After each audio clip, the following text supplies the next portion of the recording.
एग्रीमीटर में आप सभी का स्वागत है। आज के एग्रीमीटर में हम दलहन मार्केट पर चर्चा करेंगे, विस्तार से समझने की कोशिश करेंगे और इस पर बातचीत करने के लिए हमारे साथ जुड़ रहे हैं कुंवर जी ग्रुप के डायरेक्टर और head of research Ravi Devra sir. Sir नमस्कार, स्वागत है आपका द बोनस में। नमस्कार सर। सर आज के शो में हम लोग दलहन पर बातचीत करेंगे। अगर आंकड़ों पर नजर डालें तो खरीफ दलहन की खेती पिछले साल की तुलना में कुछ कम है।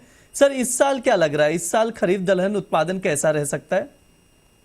दरअसल आई थिंक जिस हिसाब से इनिशियली सोइंग के नंबर्स आ रहे थे काफी पिछड़े हुए थे नंबर्स, बट जैसे ही टाइम गया यहाँ पे वैसे देखे तो जो सोइंग है वो इम्प्रूव होता गया एंड पर्टिकुलर लास्ट ईयर से हम ओवरटेक कर गए।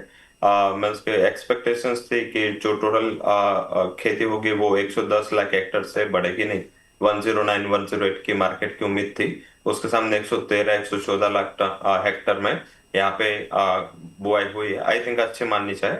एंड यहाँ पे वैसे भी देखे तो ये दोनों season commodity I think rabi and kharif, तो आई थिंक यहाँ पे काफी जो कमोडिटीज है वो रबी में होते हैं, काफी कमोडिटीज है वो खरीफ में होती है। तो इस हिसाब से बेसिक यहाँ पे जो डिस्ट्रीब्यूशन अनइवन रहा रेनफॉल का, फिर भी ये नंबर्स आ रहे वो काफी एनकरेजिंग है। आई थिंक पर्टिकुलर देखे तो यहाँ पे प्राइस के हिसाब से उड़द एंड तुअर के प्राइसेस काफी ऊपर थे, तो इस हिसाब से सोइंग के नंबर्स भी देखे तो यहाँ से ज्यादा इसमें इजाफा तो दिख रहा है।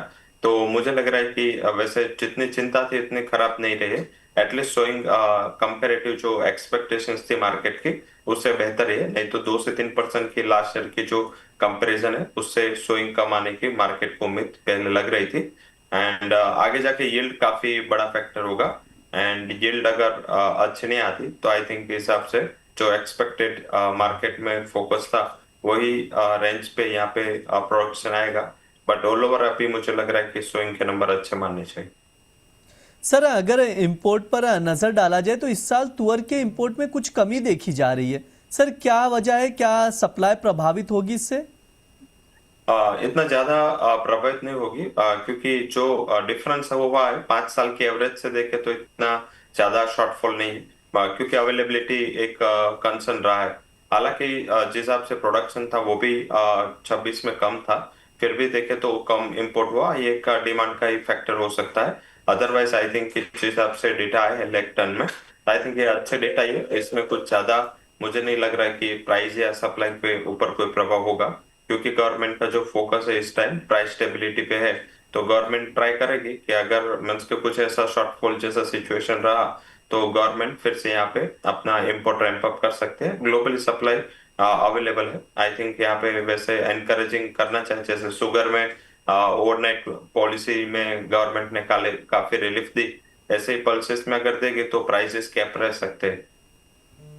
सर एक बार ये भी बता दीजिए कि तुअर की डिमांड सप्लाई को लेकर आपका क्या आकलन है? तुअर की ऑलवेज डिमांड है वो फ्लैट ही रहती है, मीन्स के यहाँ पे कोई ज्यादा बढ़त या ज्यादा गिरावट नहीं होती। आई थिंक जिस हिसाब से प्रोडक्शन पे आप देखें 35-36 लाख टन के आसपास ही इंडिया का प्रोडक्शन रहा है, वैसे ही यहाँ पे डिमांड भी आई थिंक 20-29 जितनी डिमांड रहती है। हालांकि इसमें प्रॉब्लम क्या होता है, जब मीन्स के अराइवल्स आती है तब इतना ज्यादा डिमांड नहीं होती, बट जैसे ही मीन्स के स्टॉकिस्ट के पास एक बार स्टॉक चला जाता है इसमें डिमांड में काफी इजाफा आता है, और तभी टाइम पे यहाँ पे मीन्स के जब फेस्टिविटी नियर होती है तभी डिमांड की इश्यू आ जाती है कि डिमांड बढ़ जाती है, सप्लाई इतनी अवेलेबल नहीं होती। और ये मिसमैच से तुअर के कंपेरेटिव दूसरी जो कमोडिटीज है लाइक चना है, मसूर है, या आप मूंग देख ले, उसके सामने तुअर काफी वोलेटाइल रहता है, क्योंकि अगर एक टाइम हाई प्राइस है तो गवर्नमेंट वहां पे आ जाती है और गवर्नमेंट अपना जो स्टॉक है वो रिलीज करके या कुछ भी करके गवर्नमेंट यहाँ पे प्राइस को कैप करने के टारगेट मीन्स के ट्राई करती है। तो ऑल ओवर मुझे लग रहा है कि डिमांड सप्लाई फ्लैट ही रहेगी, 29-30 लाख टन से बियॉन्ड डिमांड जाएगी ऐसा लग नहीं रहा। सर अगर मसूर के इंपोर्ट पर नजर डाला जाए तो इस साल भी मसूर के इंपोर्ट में उछाल देखने को मिला है। सर इसकी वजह क्या है? इसके वजह चने के प्राइसेस है, और जब जब चना का प्राइसेस है वो एक लेवल से ऊपर जाता है पूरा डिमांड का फैक्टर मसूर के ऊपर शिफ्ट हो जाता है। तो आई थिंक क्योंकि कनाडा में काफी अवेलेबिलिटी थी, साथ में देखे तो इतने ट्रेड रिलेशंस हमारे खराब नहीं हुए थे, मीन्स के थोड़े बहुत इन बिटवीन प्रॉब्लम हुआ था, पर तुरंत ही मीन्स के दोनों गवर्नमेंट ने अपने अपने मीन्स के चीजें वो रिस्टोर कर दी। कनाडा का जो एक्सपोर्ट है वो वैसे भी यूएस में रुका हुआ है, अभी भी ट्रेड टैरिफ को लेके चिंता है। तो इस हिसाब से इंडिया भी देखे आप, हमारे मिनिस्टर्स है वो कनाडा की विजिट रेगुलरली कर रहे हैं।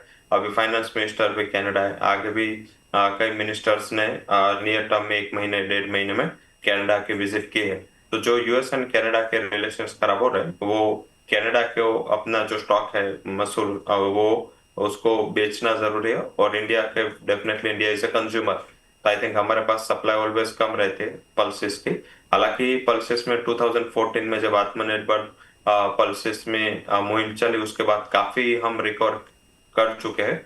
बट क्योंकि मौसम की मीन्स के यहाँ पे इवन मौसम बारिश की वजह से गवर्नमेंट ने थोड़ा प्रिकॉशन भी लिया है, और जो भी अवेलेबिलिटी थी कनाडा में वो हमने इंपोर्ट किया है। तो मेजरली हमारे यहाँ पे जो इंपोर्ट आया है उसमें कनाडा का इंपोर्ट सबसे ज्यादा रोल प्ले किया है। एंड अच्छा है मीन्स के अगर आगे जाके कुछ सप्लाई में इधर उधर हुआ तो मेरे हिसाब से ये जो एग्जिस्टिंग स्टॉक है उससे हम प्राइसेस को कैप कर सकते हैं। तो स्ट्रेटेजिक डिसीजन है दोनों side, political side as well as देखे तो हमारी सप्लाई को इंश्योर करने के लिए भी ये जरूरी था। ठीक है सर, इससे एक बात बताना, जैसे कनाडा का आपने जिक्र भी किया कि उत्पादन घटने की आशंका है, इसका भारत का जो मसूर इंपोर्ट है वो बहुत ज्यादा प्रभावित होगा, कितना प्रभावित हो सकता है? जरूर से ये होना था एंड होना चाहिए था। आई थिंक इंडिया के पास लैंड है वो डे बाय डे शॉर्ट हो रही है, और इस हिसाब से हमारे पास जहाँ भी, क्योंकि कनाडा से हम इतने इंपोर्ट करते हैं दूर से, तो भी हमारी कॉस्टिंग है वो कंपेरेटिव बेटर ही आती है। तो भी मुझे लग रहा है कि जो डोमेस्टिक कॉस्टिंग है और डोमेस्टिक कॉस्टिंग के सामने वो कॉस्टिंग काफी कम है। तो बेसिक जहाँ से सस्ता इंपोर्ट मिले तो हमें करना चाहिए, क्योंकि अगर हमारा कॉस्ट ऑफ प्रोडक्शन हायर है तो डेफिनेटली कनाडा से हम इंपोर्ट करके जो लैंड में रिसोर्सेज बचते हैं वो हम दूसरी जगह डाइवर्ट कर सकते हैं। तो बेसिक हमारे यहाँ पे इस टाइम क्या है कि पॉपुलेशन बढ़ रही है, उस हिसाब से लैंड नहीं बढ़ रही, तो ये एक इश्यू है। और मुझे लग रहा है कि फार्मर्स डिस्करेज हुए थे, बिटवीन न्यूज भी चली थी, काफी मुहिम भी चली थी। बट मेरे हिसाब से अगर मीन्स के इतने 145 करोड़ लोग को अगर मीन्स के सप्लाई पहुंचानी है तो इम्पोर्ट करना जरूरी है। एंड आई थिंक ये लैंड ऐसे बच नहीं जाती, वो दूसरी जगह यूज होती है, दूसरे क्रॉप में यहाँ पे डाइवर्जन होता है। तो अच्छा है कि हम जहाँ पे प्रोडक्शन हमारा कॉस्ट हाई हो रहा है वो हम इंपोर्ट करें।